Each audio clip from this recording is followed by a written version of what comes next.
Les terres que le Congo-Brazzaville a offertes au Rwanda, des terres plus grandes que la ville de Kigali pour être exploitées. Après cette visite, ils ont décidé d'en faire bon usage en investissant dans des activités agricoles qui incluent l'élevage en prenant note de la fertilité de ces terres. Patrick Nividandi nous en fait le point. Entre le 4 et le 8 mars de cette année, certains membres du secteur privé du Rwanda ont visité le Congo-Brazzaville et ont découvert les deux terrains qui appartiennent désormais au Rwanda avec une superficie combinée de 980 km². Nous voulons être le premier à commencer à faire des affaires au Congo-Brazzaville en tant qu'entreprise Sinagera et nous croyons que nous pouvons y cultiver et transformer du piment pour pouvoir vendre dans la région et profiter des ports pour l'exportation à tel point que nous pourrons envoyer ces piments vers le Rwanda. J'ai décidé d'y aller et de cultiver du maïs, du soja et des arachides car le sol y est très fertile. Nous sommes allés sur leur marché et nous avons constaté qu'ils importaient de la nourriture depuis la France et d'autres pays voisins. Nous avons fait une étude de faisabilité et ce projet est désormais en cours. Mais il ne fait aucun doute que le marché est une véritable potentialité. Oui, mais posez-vous la question de savoir, est-ce que ce sont les cultures qui sont en train de venir chercher? Est-ce que vous avez déjà eu le temps de vérifier les sous-sols où ils sont en train de dire pouvoir exploiter le maïs, j'ai entendu aussi le piment et tout. Mais est-ce que vous avez besoin du piment aujourd'hui pour développer le Congo-Brazzaville? Est-ce que vous avez aujourd'hui besoin d'un étranger pour développer le Congo-Brazzaville? Eh oui. Mais je comprends que c'est un système, vous êtes dans le système, c'est la dictature qui sévit, où oui, quelqu'un s'impose en disant, mais pour quelle finalité? C'est pourquoi on se dit, mais pour quelle finalité? Prenez l'exemple de notre pays. Nous avons fait la même chose et aujourd'hui, on paye les pots cassés. Oui, oui. Oui, mais on a le sentiment que les Congolais ne prennent pas conscience, ou plutôt le pouvoir qui a signé les conventions ne lui donne pas les moyens de pouvoir analyser, de pouvoir dire non, puisqu'il n'y a même pas eu de référendum. Mais exactement, même si nous sommes même si le Congo-Brazzaville a le système de dictature, mais les textes restent le même. Il devrait au moins réunir le parlementaire ou le congrès pour qu'il décide. Mais cela est impossible parce qu'il est le monopole du pouvoir. Et il a le monopole du pouvoir. Et le monopole de la violence aussi. Mais il n'est pas éternel. Oui. Il n'est pas éternel. Mais moi, ce que je suis en train de craindre aujourd'hui pour le Congo-Brazza, que lorsqu'il ne sera plus là, il aura déjà laissé une situation incontrôlable. Oui. C'est ça ce que nous sommes en train de vivre aujourd'hui, même si on remplace tel par tel. Mais il y a déjà une situation incontrôlable.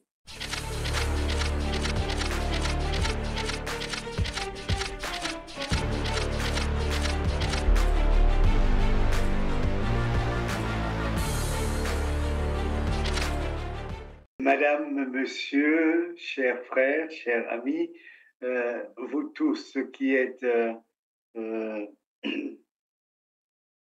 au-delà même du lieu où je suis, vous qui êtes sur tous les continents, qui suivez nos émissions, je vous invite à venir autour de nous pour que nous puissions ensemble mener le grand procès. Le grand procès est une émission qui est à votre disposition. Nous intervenons tous les dimanches et elle concerne non seulement les questions politiques, les questions juridiques, mais aussi des questions qui touchent tout simplement à l'humain et aux pays, aux États dans lesquels l'humain doit avoir sa place. Je suis Dominique Kunku, je vous accueille pour ce numéro spécial du grand procès où nous allons recevoir un grand avocat de la RDC qui est méconnu internationalement, et notre rôle, c'est d'aller chercher les pépites là où elles sont pour que de plus en plus le monde du droit, mais aussi le monde politique, mais aussi, par-delà la politique, le monde de l'intelligentsia, puisse savoir qu'il y a là une personnalité de valeur. Aujourd'hui, nous allons accueillir Maître Narcisse Simba, qui est avocat au barreau du Sud Kivu, en RDC, et le Sud Kivu nous ramène aussi à la question que nous allons aborder aujourd'hui, entre autres, la question de ce peuple qui souffre dans l'Est de la RDC.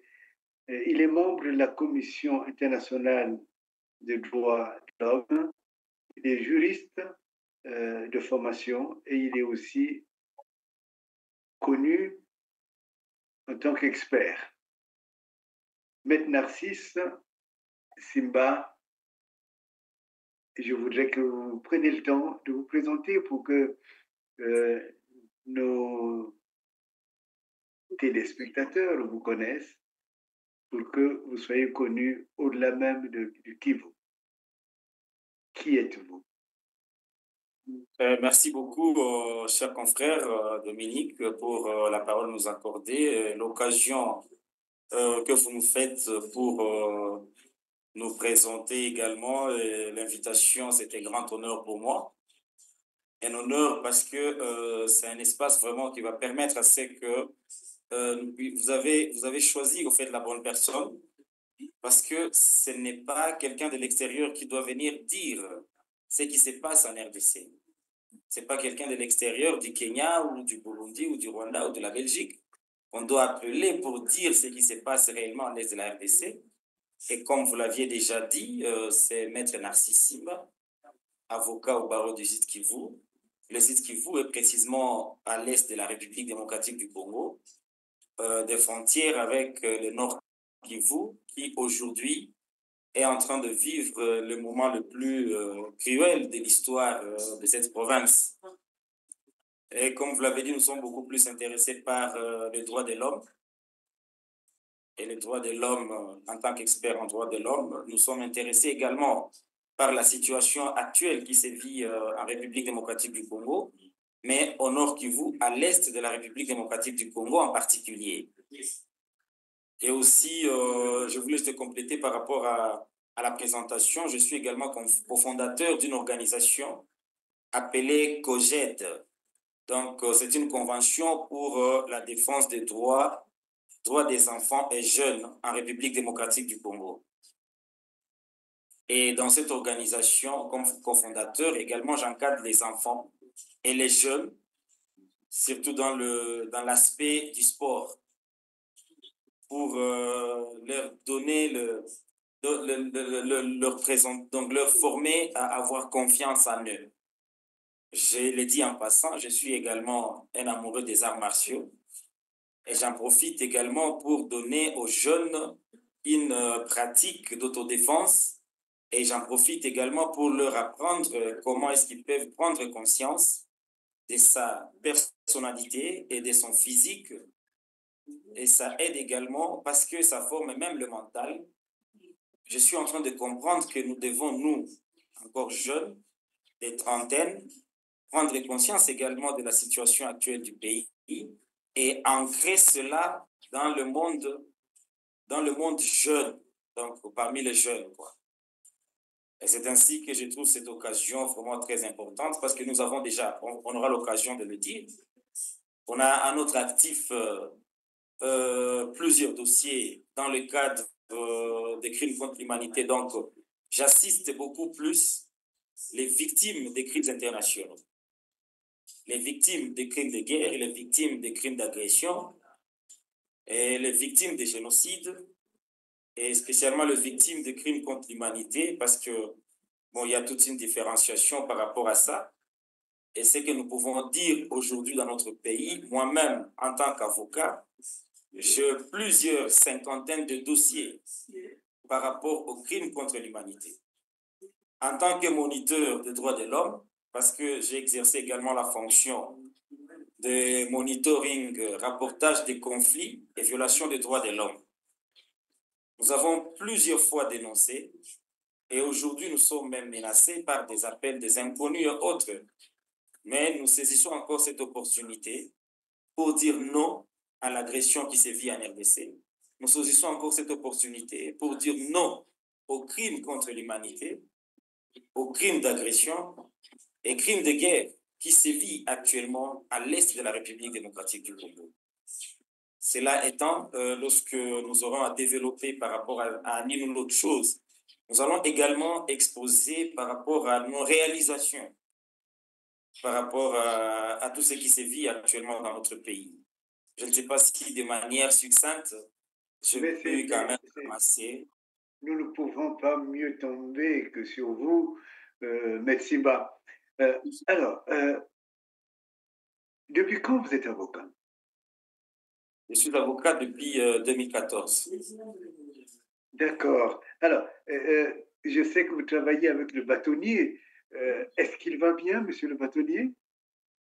Oui, monsieur le bâtonnier, de mieux à mieux. Il était malade, mais il se sent de mieux à mieux, il va bien. En tout cas, transmettez-lui nos salutations et j'aurai certainement l'occasion de venir là-bas, dans votre pays, plaider. Mais aujourd'hui, je voudrais bien que nos téléspectateurs, téléspectatrices sachent que ils ont en face d'eux un avocat, un homme du combat en faveur des droits de l'homme, qui leur est utile, qui est vraiment important pour eux. Est-ce que vous pourriez, vous, nous expliquer la différence entre ces catégories-là des violations contre l'humanité, les violations de guerre, ainsi de suite? C'est quoi? Quelles sont les nuances? Bon, en fait, ce sont des crimes à caractère international. Et on les appelle ainsi, les petites différences qui y résident, c'est par rapport aux éléments constitutifs. Parce que quand vous parlez des juristes, donc, par ricochet d'un avocat, donc c'est la loi. Il doit avoir comme source la loi, la doctrine, la jurisprudence, la doctrine, l'éthique également, et les usages. Mais par rapport au crime, nous allons rencontrer les éléments constitutifs de chaque crime. C'est par rapport au statut de Rome, le statut de Rome qui définit chaque crime. Et parlant de crimes contre l'humanité, vous allez constater qu'il y a des éléments constitutifs de ces infractions qui se rapprochent entre le 4, bon, beaucoup plus le 3, crimes contre l'humanité, crimes de guerre et crimes de génocide. On n'a pas beaucoup les crimes d'agression, mais si je parle de crimes contre l'humanité, vous voyez, ce sont des exactions exercées contre une population sans différenciation ni des sexes, ni des races, ni d'ethnie.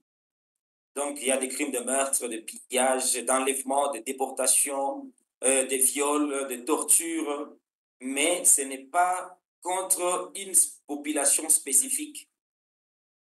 C'est contre tout un peuple. Si, je vais donner vraiment de manière succincte pour ne pas aller vraiment dans les cours de droit international et tout ça. Et puis, si on parle maintenant des crimes de génocide, ce sont les mêmes éléments constitutifs qui reviennent, mais la différence en est qu'on vise une catégorie de personnes. Par exemple, un groupe ethnique spécifiquement, ce groupe ethnique est visé. C'est cela qu'on parle des crimes de génocide, mais les mêmes éléments constitutifs des crimes contre l'humanité reviennent également dans les crimes de génocide. Si on parle des crimes de guerre, par rapport aux crimes de guerre, ça veut dire que ce sont les attaques. Il y a maintenant les attaques des groupes armés ou les attaques de pays, d'autres pays, d'autres États, États entre États, et puis comme aujourd'hui ce qui se passe entre la Russie et l'Ukraine.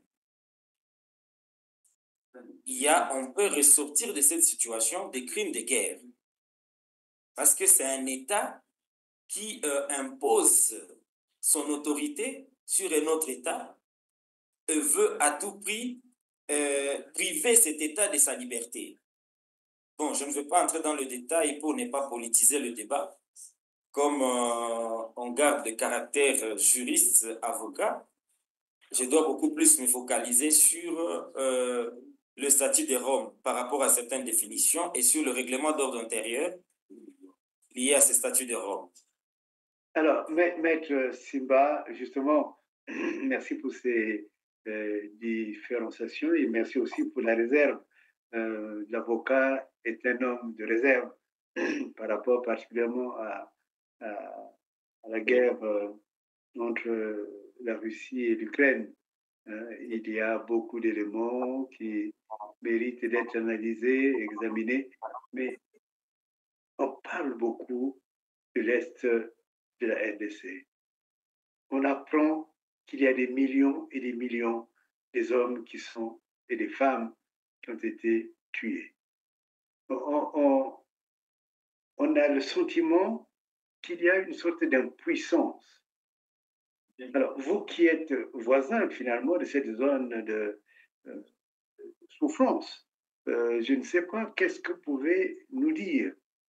Quelles nouvelles pouvez transmettre à la communauté internationale sur ce conflit-là? Qu'est-ce qui se passe réellement? Oui, mais merci beaucoup, estimés confrères. C'est que pour moi, c'est vraiment hilarant. Quand j'en parle, je suis déconcerté. Vraiment, ce qui me fait beaucoup plus mal, c'est que l'homme est en train de perdre le sens de l'humanité. L'homme est en train de perdre le sens il est en train de perdre le sens vraiment de la sacralité de la vie. On est en train de tuer et c'est comme si on était en train d'éliminer des fourmis. Et c'est comme ça s'est passé pendant plusieurs années. Aujourd'hui, c'est avec regret. C'est avec regret que ça ne fait plus vraiment effet. Donc, il y a eu une résilience dans la population, une résilience involontaire. Et je vous suis en train de vous dire qu'hier même, dans le centre-ville de Goma, il y a des militaires qui ont tiré à bout portant sur un véhicule. Mon Dieu. Hier même, dans la ville de Goma, il y a des militaires venus de nulle part qui ont tiré à bout portant sur un véhicule et tout le monde en est décédé. Ils n'ont emporté ni argent, ni véhicule, mais c'était juste pour je ne sais pas si c'est une vengeance mais ce qui doit tiquer, ce qui doit réveiller quand même la conscience humaine, parce que je ne parle pas seulement de la République démocratique du Congo, mais aujourd'hui, l'humanité est en train d'assister à des atrocités sans nom. Et on est en train de penser que c'est normal. On est en train de penser que comme une certaine catégorie de personnes profitent des richesses du pays et enrichissent leur pays, ça doit se passer ainsi. Mais aujourd'hui, j'en profite pour dire non. Non à cette léthargie de la communauté internationale. Non à cette méfiance de la communauté internationale. Non à ces silences-là de la communauté internationale. Merci beaucoup. Mais il devrait quand même engager des sanctions parce que nous connaissons les bourreaux.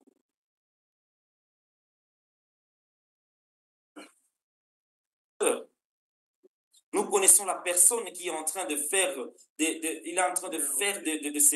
l'Est de la RDC un pays de massacres. Quand vous dites que nous connaissons la personne... Mais je repose à la communauté internationale. Non, mais je parle du président Rwandais. Dans ces collines de l'Est du Congo, les militaires du M23 n'ont pas manœuvré seuls. Ce sont les conclusions d'un an d'enquête d'un groupe d'experts de l'ONU qui précise les conditions d'appui par les soldats rwandais. Certaines colonnes des M23 auraient été clairement soutenues par celles de l'armée rwandaise dans les territoires de Masisi et Rutshuru.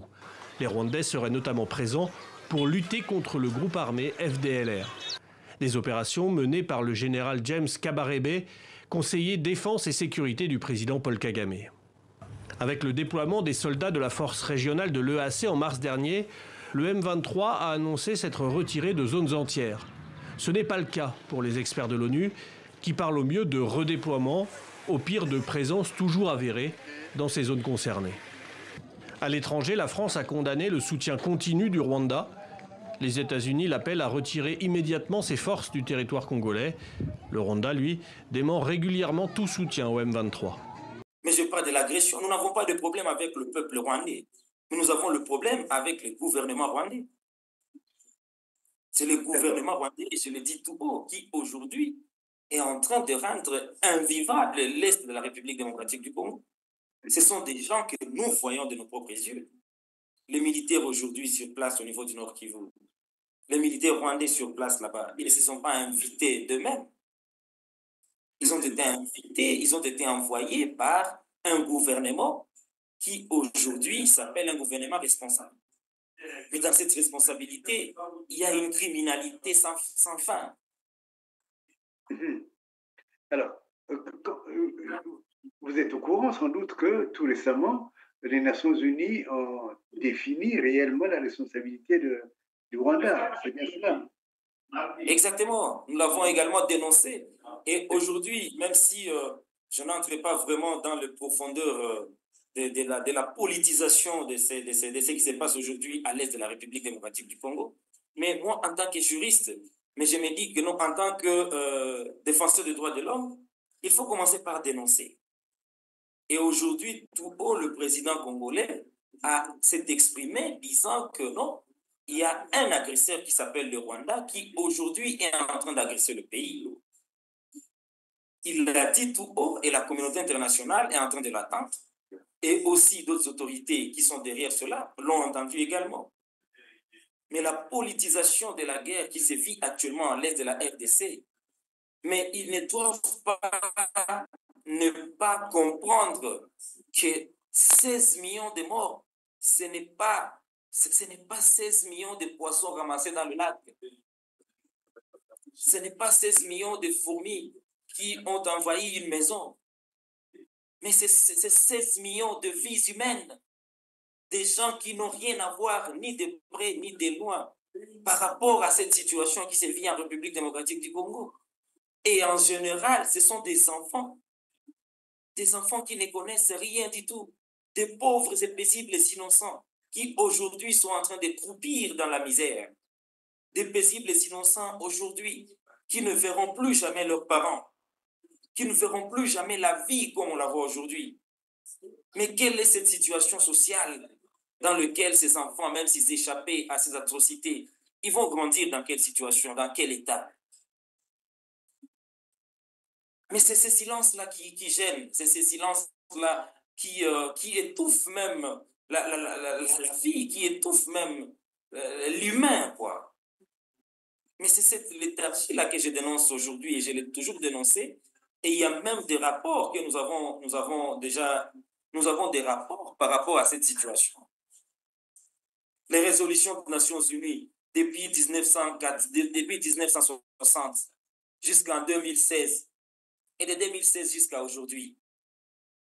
Mais on peut réfléchir, même si on n'est pas intellectuel, mais on peut réfléchir et se dire que non, ça fait plus de 20 ans. 20 ans que les Nations Unies est présent en République démocratique du Congo.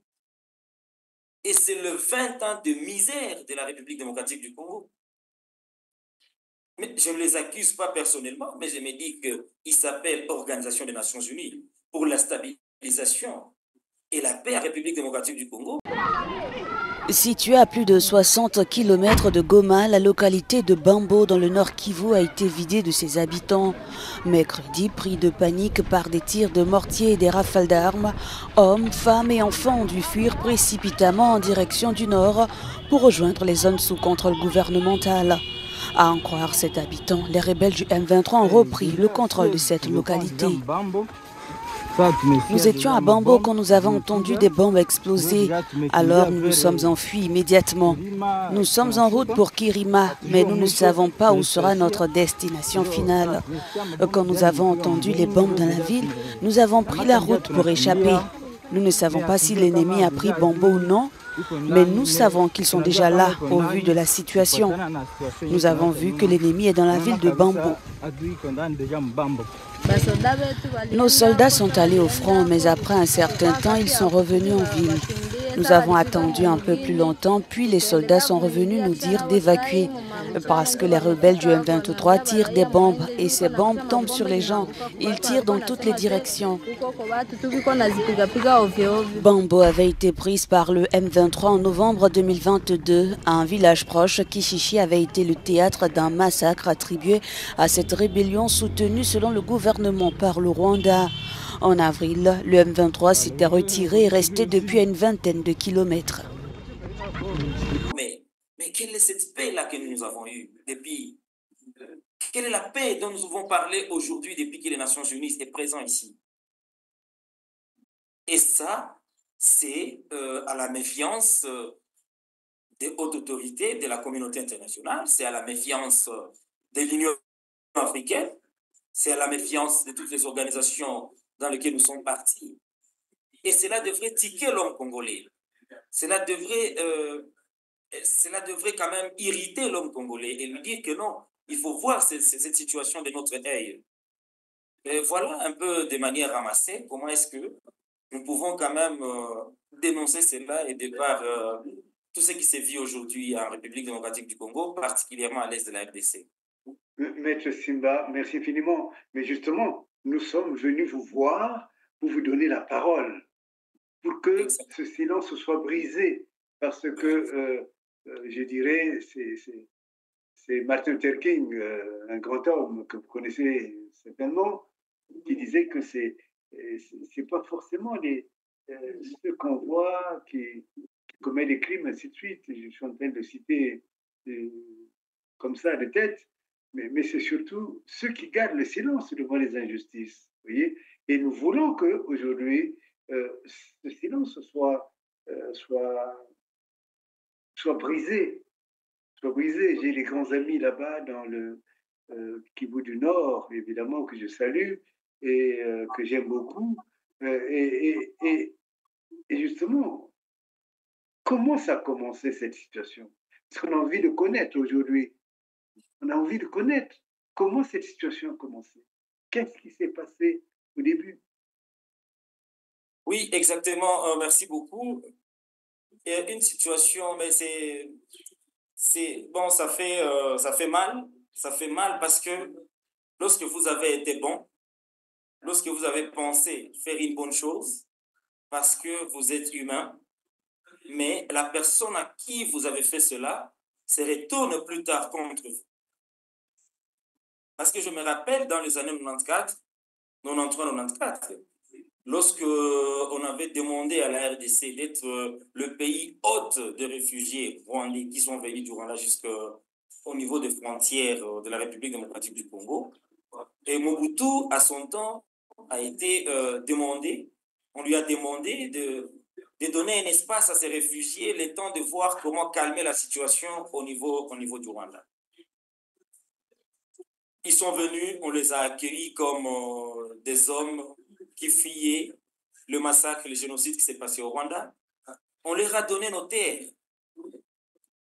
Pas pour y rester pour longtemps, mais c'était juste pendant un moment, le temps qu'on puisse calmer la situation et retrouver un état, la calmie au niveau du Rwanda. Mais plus tard, qu'est-ce qui va se passer? On va maintenant utiliser l'armée rwandaise.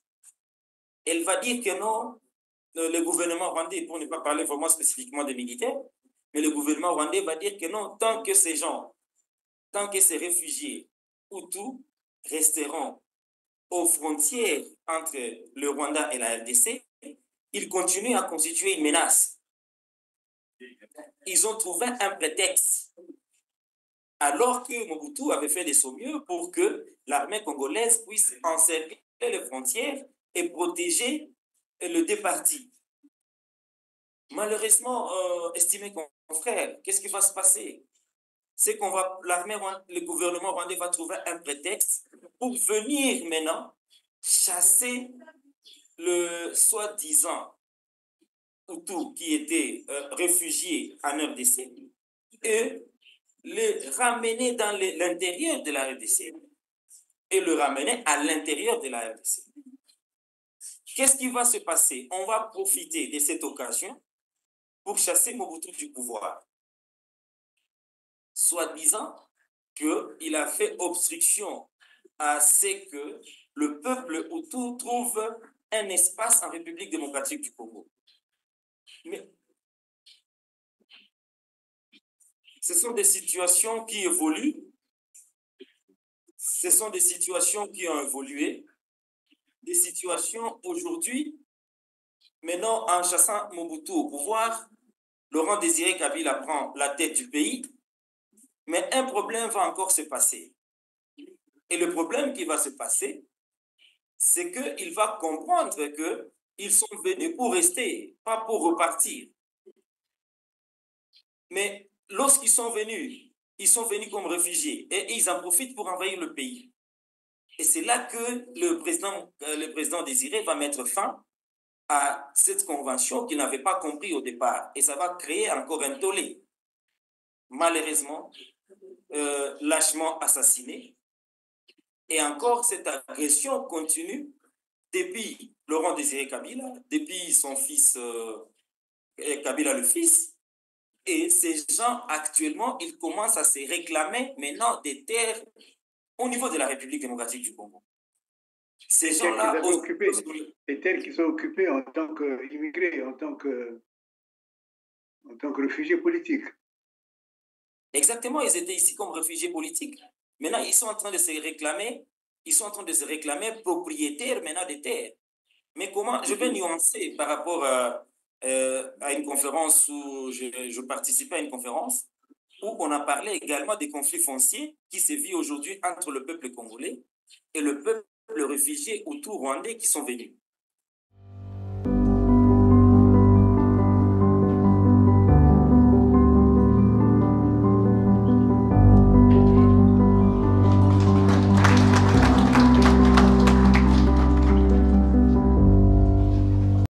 Excellences, Monsieur le Président de la République du Congo, Excellences, Monsieur le Président de la République du Rwanda, Mesdames et Messieurs les ministres, Mesdames et Messieurs les ambassadeurs, Mesdames et Messieurs, la coopération entre la République du Congo et la République du Rwanda est régie par l'accord cadre de coopération signé le 22 novembre 2011 à Kigali, lequel a institué la Grande Commission mixte de coopération qui compte à son actif 5 sessions.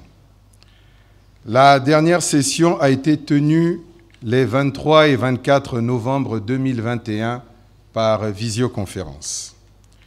À ce jour, l'arsenal juridique qui sous-tend la coopération entre nos deux pays est abondant et diversifié. Il compte 33 instruments juridiques, parmi lesquels 7 signés lors de la 5e session de la commission mixte et 8 conclus à l'occasion de la visite d'État de son Excellence M. Paul Kagame en République du Congo les 11 et 13 avril 2022. Deuxièmement, le projet relatif à la culture du ricin en République du Congo. Les travaux réalisés entre la société Crystal Venture Limited et le ministère en charge des affaires foncières ont permis d'identifier les terrains dans les départements du Niari, de la Bouenza et du Poul.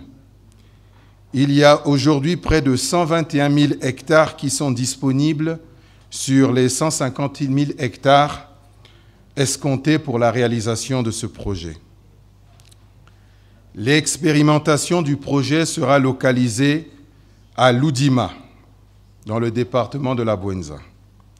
Un bureau d'études suisse est à pied d'œuvre pour réaliser les études de faisabilité de ce projet qui pourrait être bouclé d'ici la fin du mois d'août 2023.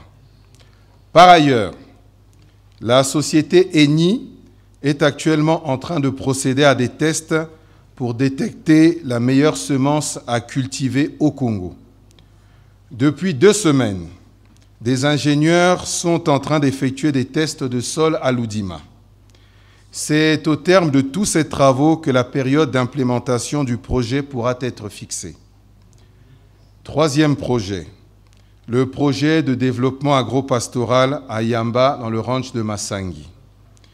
Une autorisation express d'occuper 11 000 hectares de terre au profit des fermiers rwandais a été délivrée par les autorités congolaises compétentes pour le développement de ces activités agro-pastorales. À Yamba, les premiers tests de rentabilité de la culture de maïs ont été réalisés avec succès et ce projet va se poursuivre à une plus grande échelle. Quatrième projet, le projet d'exploitation minière. Suite aux travaux menés avec le ministère de l'Industrie minière et de la Géologie, la société Crystal Venture avait obtenu 4 permis de recherche et actuellement elle bénéficie d'un permis d'exploitation de la mine de Kanga Michopo dont le délai d'exploitation va démarrer à la fin du mois d'août 2023. Le 5e projet qui consiste à la réalisation du port sec de Dolisie, à ce jour n'a pas connu de développement particulier, mais nous avons bon espoir que dans les mois qui vont suivre, les deux parties vont entamer des discussions pour également faire avancer ce projet. De tout ce qui précède, il résulte que les projets retenus par les deux parties, à l'exception de celui relatif au port sec de Dolisie, ont connu un début d'exécution satisfaisant. Merci, Monsieur le ministre. On va procéder à la signature d'un accord. On invite le ministre du Commerce, ministre Ngabitsinze. L'accord signé et le protocole d'accord pour accélérer la mise en œuvre de l'accord sur la ZLECAf.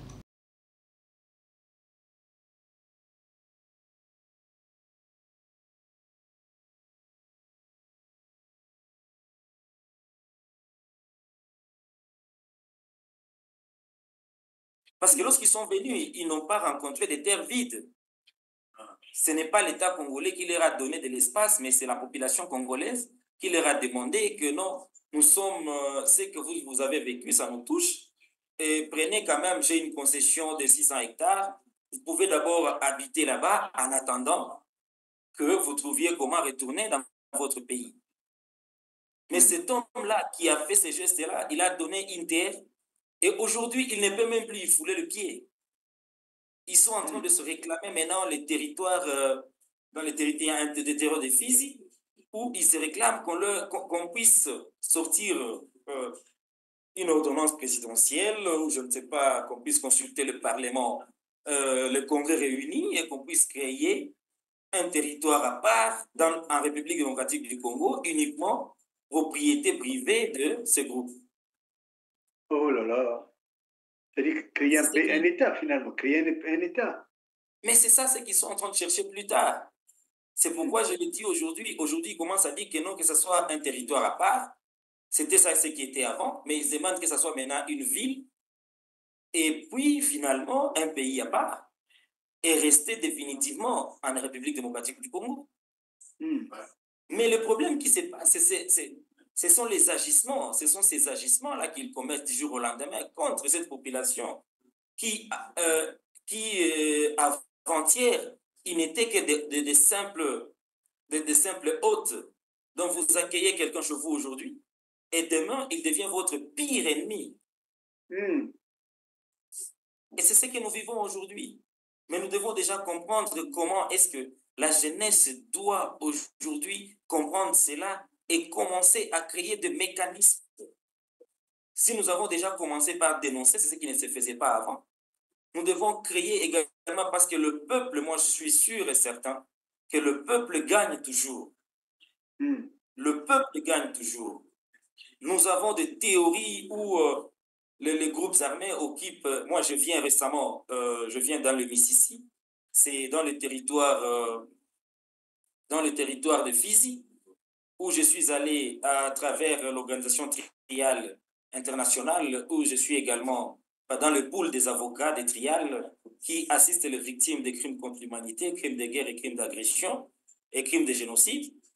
Mais je parcouru plus un seul territoire. Dans un territoire, j'ai parcouru en moto plus de 300 km. Plus de 300 km. Mais lorsque vous constatez que là, d'abord la grandeur du pays, mais si ces gens étaient quand même conscients, si ce peuple appelé aujourd'hui Banyamulenge était conscient de ce que la République démocratique a fait pour eux, ils ne devraient pas quand même se comporter de la sorte. Mais ça, c'est une partie du Bézol. Il y a une autre partie où le peuple qui a chassé les Hutus au niveau du Rwanda vient également, soi-disant, entre guillemets, les attaquer au niveau de la RDC. Mais non, ce n'est pas ça l'objectif, au fait. L'objectif, c'est de piller systématiquement les richesses du pays. Et vous n'allez pas me croire, vous le savez, je sais, que le Rwanda, aujourd'hui, est parmi les grands producteurs du coltan. Et oui, du coltan et de l'or même, de l'or aussi. Et de l'or, mais qui n'existe jamais, mais les scientifiques sont là et peuvent le prouver. C'est quelque chose qui n'existait pas, mais comment est-ce que ça passe dans les oreilles de cette communauté internationale censée réguler quand même cette commercialisation? Eh oui, eh oui. Et comment est-ce que ça passe? Comment ça se justifie, quoi? C'est la question. Comment on peut comprendre exactement. que...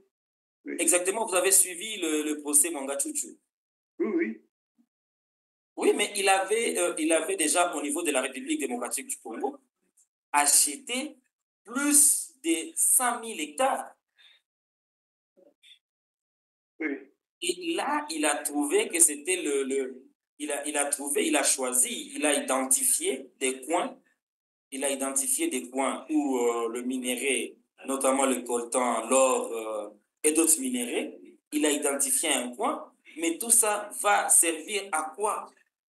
Combien est-ce qu'il mettait dans la caisse de l'État? Qui sont les gens qui les gardaient, soi-disant des bergers? On a amené des bergers, on y a mis de vaches, on y a implanté un élevage de haute facture, mais réellement, ce n'était pas ça. Et c'est pourquoi je suis en train de rejoindre ce qui se passe, ce qui est en train de se passer aujourd'hui au niveau, si je peux faire une étude comparée, ou si je peux faire une situation comparative, ce qui se vit aujourd'hui au Congo-Brazza. Mais oui, bien entendu, vous êtes assez autorisé, non seulement en tant qu'avocat international, hein, vous êtes un avocat international. Les entrepreneurs et autres membres du secteur privé du Rwanda ont visité récemment les terres que le Congo-Brazzaville a offertes au Rwanda, des terres plus grandes que la ville de Kigali pour être exploitées. Après cette visite, ils ont décidé d'en faire bon usage en investissant dans des activités agricoles qui incluent l'élevage en prenant note de la fertilité de ces terres. Patrick Nividandi nous en fait le point.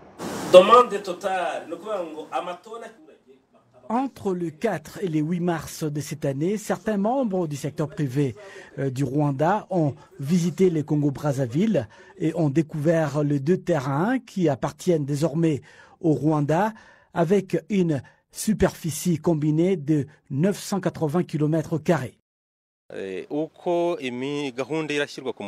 Nous voulons être le premier à commencer à faire des affaires au Congo-Brazzaville en tant qu'entreprise Sinagera et nous croyons que nous pouvons y cultiver et transformer du piment pour pouvoir vendre dans la région et profiter des ports pour l'exportation à tel point que nous pourrons envoyer ces piments vers le Rwanda. J'ai décidé d'y aller et de cultiver du maïs, du soja et des arachides car le sol y est très fertile. Nous sommes allés sur leur marché et nous avons constaté qu'ils importaient de la nourriture depuis la France et d'autres pays voisins.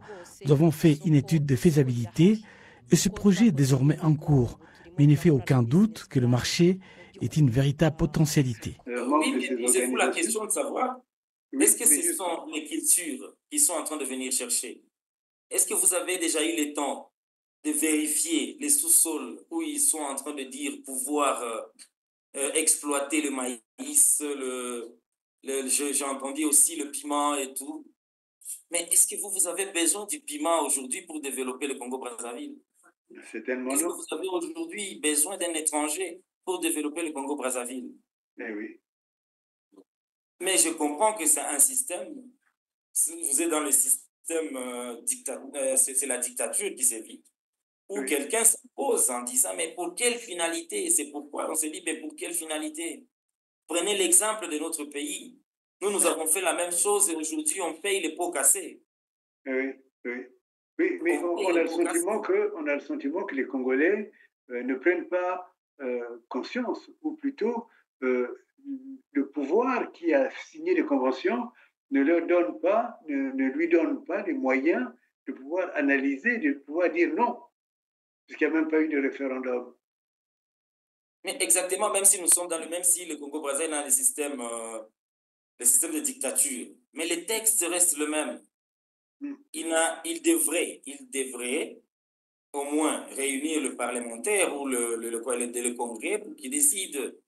Mais cela est impossible parce qu'il est le monopole du pouvoir. Et il a le monopole du pouvoir. Et le monopole de la violence aussi. Mais il n'est pas éternel. Oui.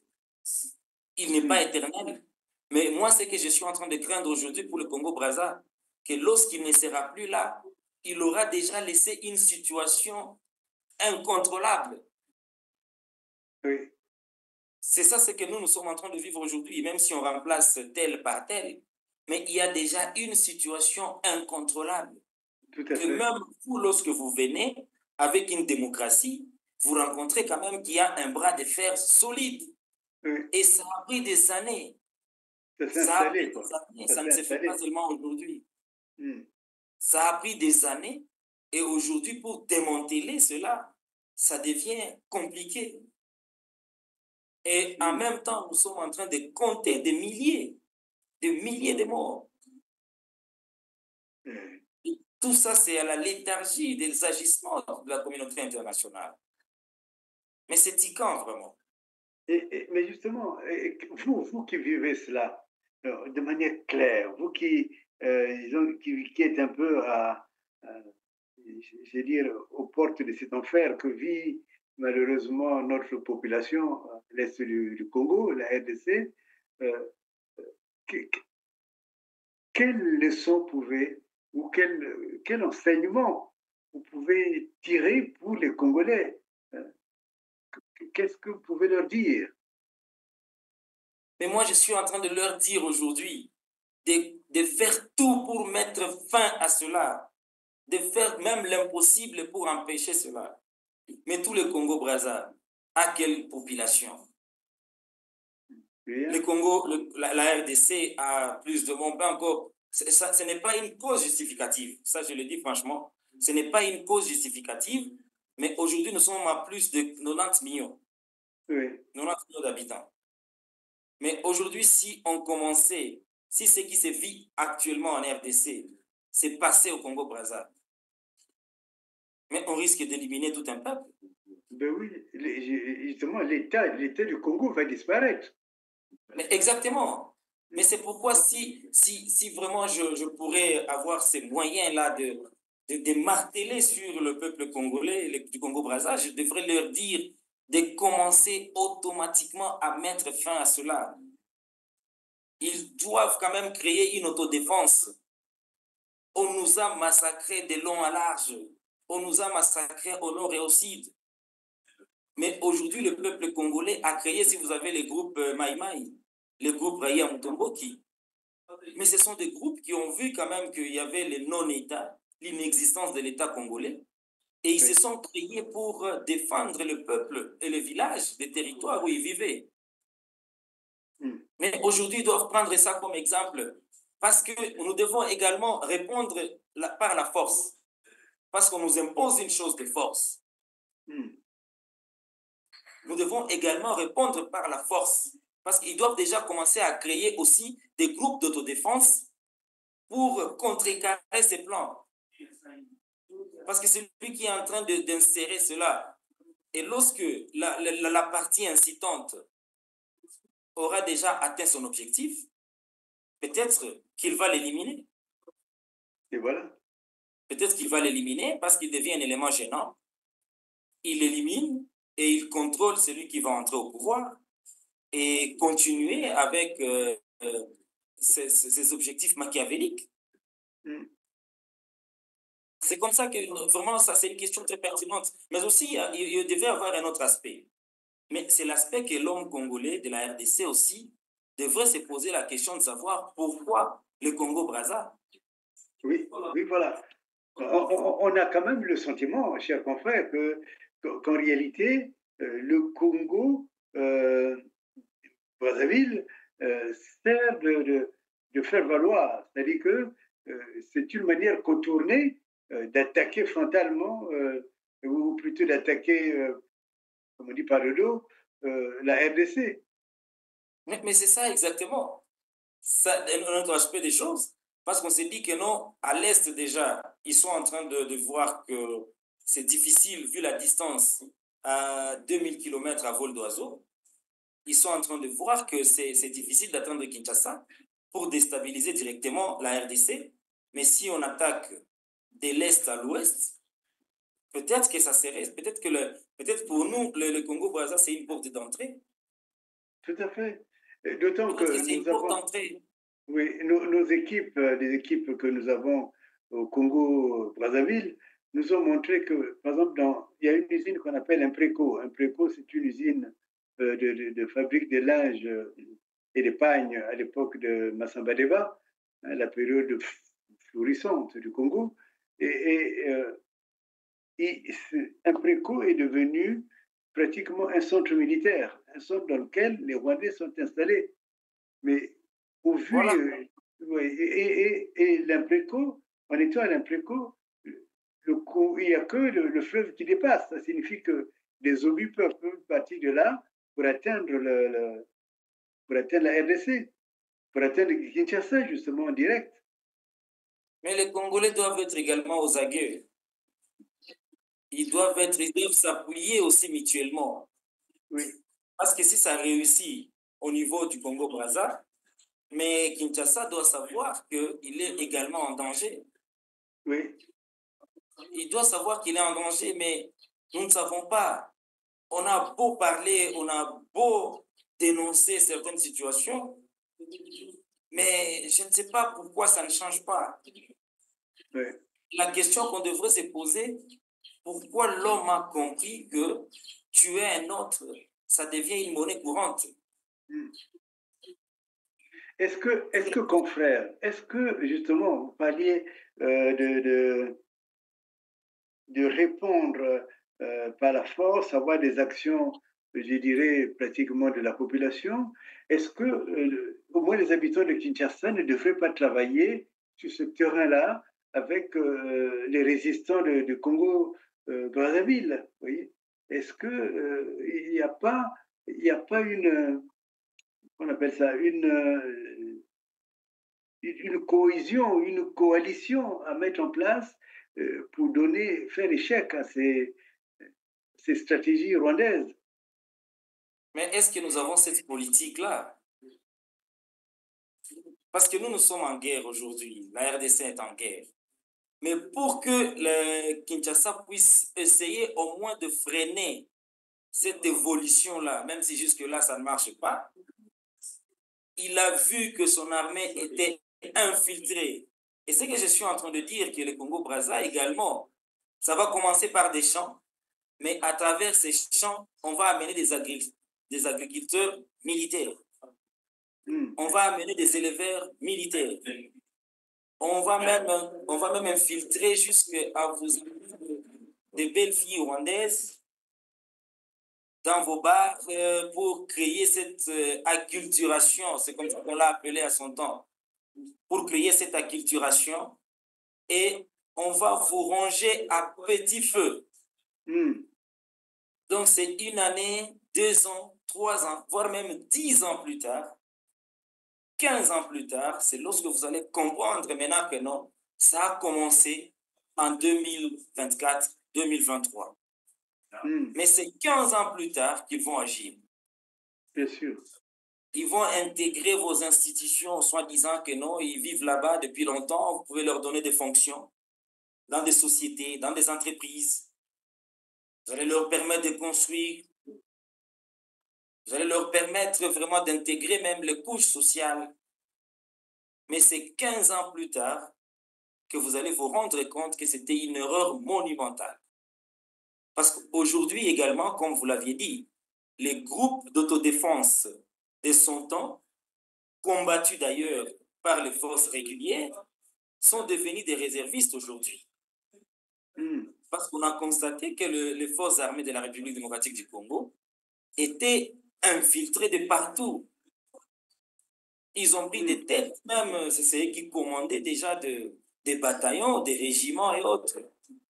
Mais c'est pourquoi on a pris maintenant le groupe là d'autodéfense qu'on a intégré parce que ce sont des groupes vraiment qui ne devraient pas s'être infiltrés parce que ce sont les jeunes qui se connaissent. Et c'est aujourd'hui qu'ils sont en train de se battre contre les M23. Et aujourd'hui, si la ville de Goma résiste, c'est parce que ces groupes-là d'autodéfense ne sont pas infiltrés. Voilà. Est-ce que ces groupes d'autodéfense, justement, est-ce qu'on peut dire que ces groupes d'autodéfense devraient devenir mixtes? Mixtes, c'est-à-dire qu'à la fois qui touchent les jeunes de la RDC, mais également des jeunes du Congo-Brazzaville. Oui, ça serait vraiment quelque chose de très important. Ça serait vraiment quelque chose qui aiderait également. Mais on se dit que est-ce que nous avons cette capacité de les envoyer également au Congo-Brazzaville? Ils sont à 2000 km de Kinshasa. Oui, mais peut-être que l'idée est annoncée, confrère. Oui, mais l'idée est bonne. L'idée est bonne. Comme on dit, la nécessité fait loi. C'est quand même, vous voyez, quand on voit l'identité, la manière dont l'infiltration s'est faite au Congo démocratique, ex-Zaïre, on voit que c'est le même schéma qui est en train d'être pris au Congo et que, de toutes les façons, ça va revenir sur le Congo démocratique d'une certaine manière. Parce que le Congo-Brazza, tout petit, en population et en espace superficiel, une fois conquis, une fois maîtrisé, le Congo, Kinshasa est à la portée de main. Kinshasa est à la portée de main. Vous avez complètement raison et c'est pourquoi je suis en train de le confirmer aujourd'hui que nous devons également prendre cette situation-là du Congo-Brazza avec trop de sérieux. Nous devons avoir un œil regardant sur tout ce qui se passe au niveau du Congo-Brazza pour éviter encore le pire de demain. Parce que si le Congo-Brazza était infiltré, si déjà de l'Est à l'Ouest, on était infiltré, cette question devrait vraiment interpeller également le gouvernement congolais et commencer à créer le mécanisme d'intervention dès aujourd'hui. Oui. Dès aujourd'hui, commencer à créer le mécanisme d'intervention et pour bloquer cette machine. Parce que nous sommes en train, cette fois-ci, nous sommes en train de la voir, comment elle est en train de venir. Oui, puisqu'on a quand même l'expérience de l'aide de Zaïre que vous venez de nous décrire. Je dis qu'aujourd'hui, on ne dira pas qu'on ne savait pas. Oui, c'est une faute de jurisprudence chez nous. Ça devient une faute de jurisprudence. Et j'ai envie de dire une jurisprudence politique aussi. C'est-à-dire que politiquement, on se rend bien compte que les mêmes effets produisant les mêmes causes, les mêmes causes produisant les mêmes effets. Exactement. On est obligé de se réveiller. Au lieu d'aller surveiller le fleuve comme ça a été dit en plaisantant, peut-être maintenant il faut surveiller notre nation. Oui. On peut utiliser le même concept pour le changer. Maintenant, on doit déjà surveiller ce qui se passe par rapport à ces prétendus contrats de collaboration. Voilà. C'est ça ce qu'on va surveiller cette fois-ci.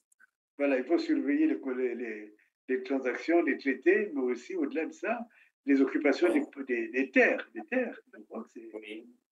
C'est bien cela. Mon cher confrère, alors, est-ce que... quels sont vos projets actuellement? Pardon? Quels sont les projets de l'avocat que vous êtes là? Quels sont... Vraiment, pour le moment, je suis beaucoup plus focalisé sur... je me sens dans ma tasse d'été lorsque je défends les victimes de crimes graves. Je suis vraiment contre l'impunité. je crois que pour le moment, je suis en train beaucoup plus de vouloir me spécialiser dans la coopération internationale. D'accord. Parce que je comprends que tout se joue également à ce niveau-là. Absolument. Mais Également, alors, est-ce que vous aussi beaucoup viendrez plus en savoir chez sur nous? le droit pénal international. D'accord. Est-ce que vous viendrez en savoir? Oui, oui, c'est parmi vraiment mes objectifs. Hein. C'est parmi mes objectifs, vous rencontrer physiquement.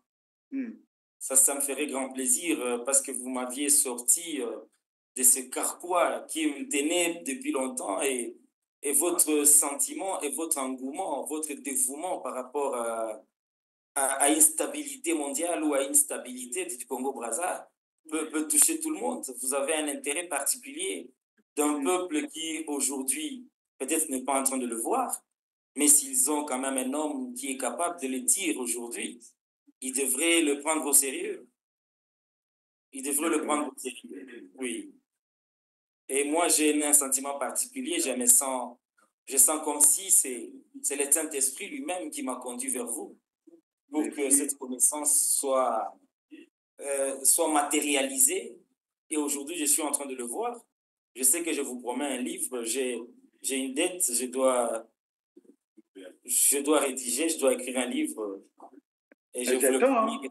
J'attends, je n'ai pas oublié, cher confrère. Oui. Alors, pourquoi est-ce que en Afrique, il n'y a pas de collaboration d'avocat en avocat? Pourquoi nous ne créerions pas un cabinet à Brazzaville et puis à Kivu? Pourquoi est-ce que ce ne serait pas possible? Non, c'était possible parce qu'il y a une convention. Je n'ai pas de précision par rapport à ça, mais je suis sûr et certain qu'il y a une convention de collaboration d'ailleurs entre le Congo-Brazzaville et la RDC. Oui. D'abord entre États et également où à son article 6, il est dit qu'un avocat qui va au Congo-Brazza, il est libre de plaider une cause dans les cours et tribunaux au niveau du Congo-Brazza. D'accord. Oui, il y a cette collaboration-là et également ça parle de l'exéquatur, oui. de l'extradition également, les décisions rendues en République démocratique. Donc l'exéquatur sont les décisions rendues en République démocratique du Congo, mais qui doivent s'exécuter au niveau du Congo-Brazza et vice-versa. L'exéquatur, c'est par rapport, l'extradition, c'est par rapport aux détenus ou aux prisonniers congolais qui ont été condamnés au Congo-Brazza, mais qui doivent venir purger leur peine dans leur pays d'origine. Donc, il y a cette coopération-là d'ailleurs, ça date de très longtemps, dans les années 70. Oui, c'était très visionnaire. En tout cas, mon cher confrère, j'ai envie de vous remercier. Nous sommes arrivés à la fin de notre émission. La tradition voudrait que ce soit vous qui ayez le dernier mot. Et pour que nous devenions non pas les veilleurs du fleuve, mais les gardiens de ce royaume Congo qui a été divisé depuis fort longtemps, qu'on soit les vrais gardiens, hein, pas les veilleurs, pas les gardiens du fleuve. J'ai beaucoup aimé cette expression, mais elle est à dépasser parce que il faut chercher une expression plus heuristique. Devenons les gardiens de notre Congo de manière générale.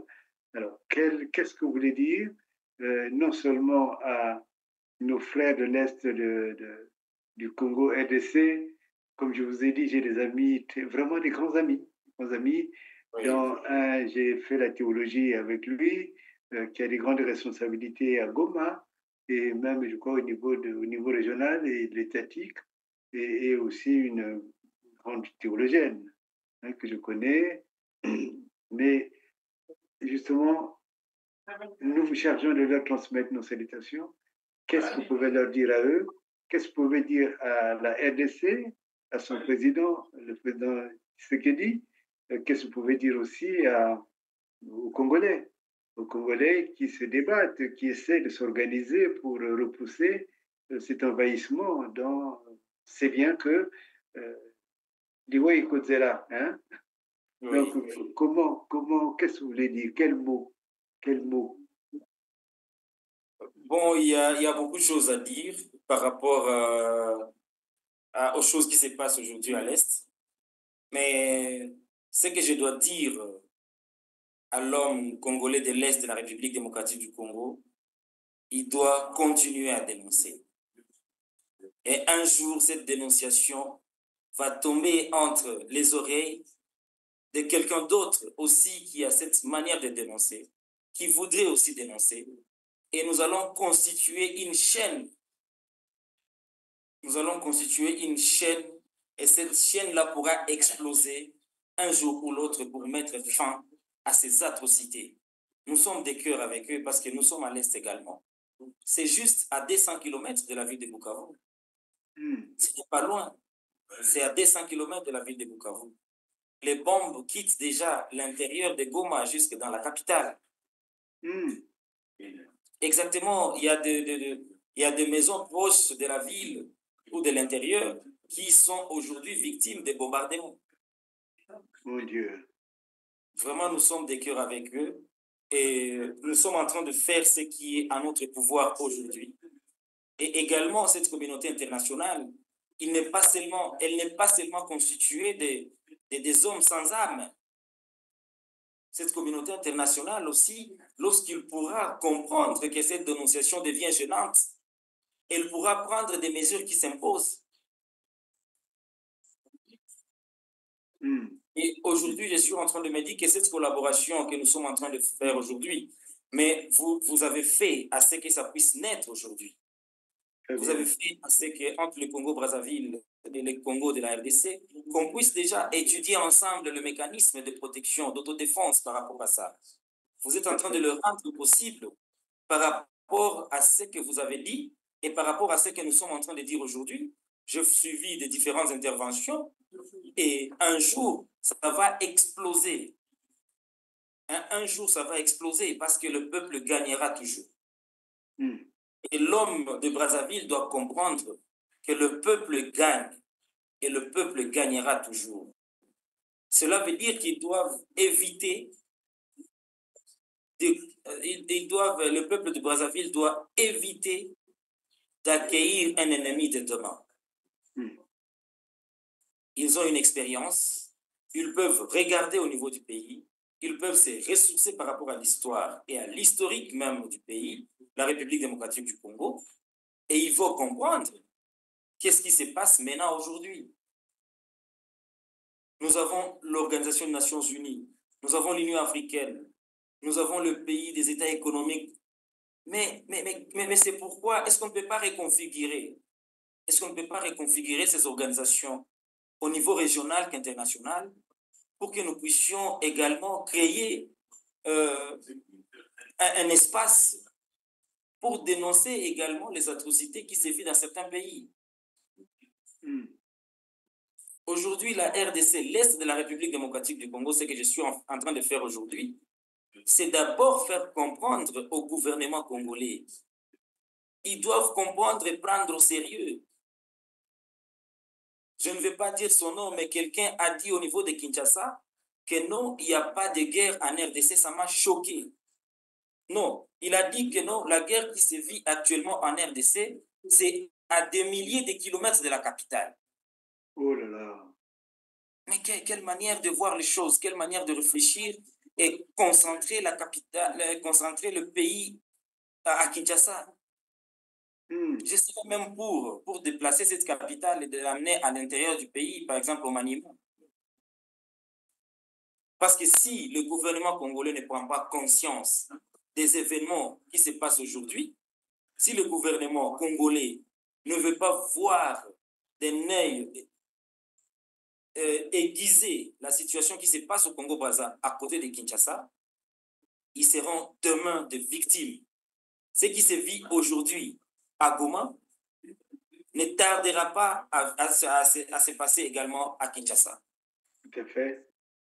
Exactement. C'est parce que nous devons, comme vous l'avez dit, le gouvernement congolais, le président, avec tout le respect que je lui dois, il doit également convoquer directement une réunion avec le président, même si c'est dans la dictature que ça se passe, Mais il faut déjà que les couches sociales commencent à être interpellées par rapport à cette situation avant que le pire n'arrive.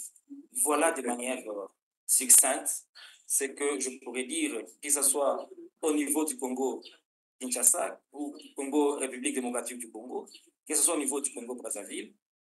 Vraiment, je salue cet entretien. Je salue également tous ceux-là qui nous suivent de partout.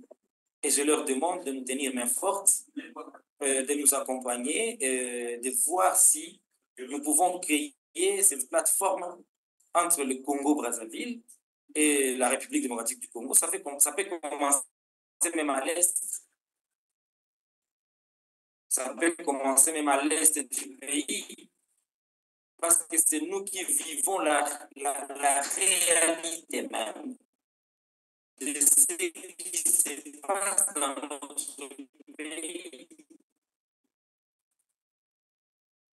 Et c'est nous qui devons dire au Congo-Brazza, et s'ils ne trouvent pas, ils n'ont la même chose avec nous. Je dis et je vous remercie. Merci beaucoup, estimé confrère. Estimé confrère, je souhaite vraiment l'épanouissement de votre carrière. Et je sais que nous travaillerons beaucoup et longtemps ensemble. Je l'avais déjà promis. Aujourd'hui, on a marqué un pas important, à la fois vis-à-vis de l'Europe, vis-à-vis de la Savoie particulièrement, et aussi vis-à-vis du Congo. Je retiens de vous cette phrase que je trouve formidable. Le peuple gagnera toujours et que le Congo évite d'accueillir un ennemi de demain. Exactement. Et votre souhait, et j'en fais aussi mon souhait, c'est qu'il soit créé. Ça peut être notre initiative à nous, mais aussi ça peut être repris par la présidence de la RDC, que nous puissions créer une plateforme, je dirais, d'autodéfense. Parce que le danger est vraiment à l'intérieur. Et ce n'est pas un ver qui est dans les fruits, mais c'est le danger qui est dans le pays. Et donc, nous transmettons cela à nos chers téléspectateurs. En tout cas, comptez sur nous et aussi nous comptons sur vous pour que, par la grâce de Dieu, nous atteignions au moins un temps de paix, une vie de paix. Merci beaucoup, estimé. Merci beaucoup. Merci. Dites bonjour aux vôtres et merci à vous, vous qui nous avez suivis, et vous savez que vous avez un grand avocat qui est en face de vous, vous le connaissez maintenant, il s'appelle Maître Simba, et il est important que vous sachiez, souvent les Africains, comme on dit, les Africains ne lisent pas les Africains. J'ai envie de dire, les Africains ne cherchent pas leurs confrères africains ou leurs enfants africains qui ont de la valeur, qui ont beaucoup d'expérience et qui doivent justement former l'Afrique de demain, en tout cas le Congo de demain. Chers confrères, bon courage à vous et à vous qui nous avez suivis, qui continuez à nous suivre. Et j'ai dit que c'était le grand procès. Le grand procès, cette plateforme d'éveil ou cette plateforme qui vous est utile parce qu'il n'est plus temps de dormir. Le danger est dans les nations. La destruction des nations est programmée. Cette balkanisation, nous pouvons et nous devons l'éviter.